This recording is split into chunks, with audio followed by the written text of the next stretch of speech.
Ako si Rosalina San Andres ng Peñaranda, Nueva Ecija. 49 years.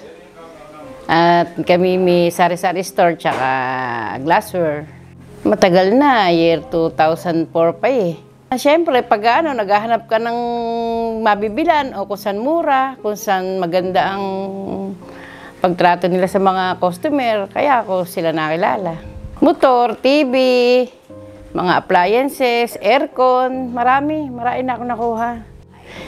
Kasi sa Serbico, makukuha mo siya ng hindi mo bibili ng cash, siyempre mahuhulugan mo, hindi ka mahihirapan, kaya sa Serbico kami nakakakuha. Negosyo, yan, mga motor, pinantitinda namin, pinambibiyahe. Maganda silang mistima, mabilis ang nila, proseso nila, kaya ala nang maaraing arte-arte, sige, basta good customer ka.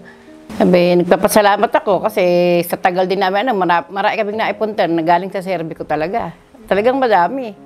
Motor, nakailang motor kami sa kanila, sa totohanan lang kahit yun sa perya, nagpe-perya kami. Baka meron 20 motor lang nakukuha namin Tagal na talaga. Tapos yung aming pang mga gamit, anak ko, pamangking ko, mga talaga sa Serbico. Ang wish ko, masayang pamilya, buong pamilya.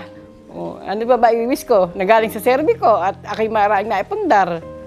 So yun din naman po yung aming wish para sa inyo, Ma'am Rosalina. At kaya bilang pasasalamat po namin sa inyong pagtangkilik sa aming mga produkto, gusto rin po namin maghatid sa inyo ng munting regalo. Kaya po sana po tanggapin niyo po ang aming sorpresa mula sa cake. Ay, gano'n? Interview, may regalo? Ay, naku, salamat. Okay. Ganun ba? Kakadae. In-interview lang, may regalo yan. Sa Serbico, nagpapasalamat ako dahil sa tulong niya. Kahit na mga sahulugan, marami kaming naipundar sa tulong ng Serbico. Unang motor kong nabili noong 2006, ang tagal na. O ilang taon na yan, o ano nang year ngayon.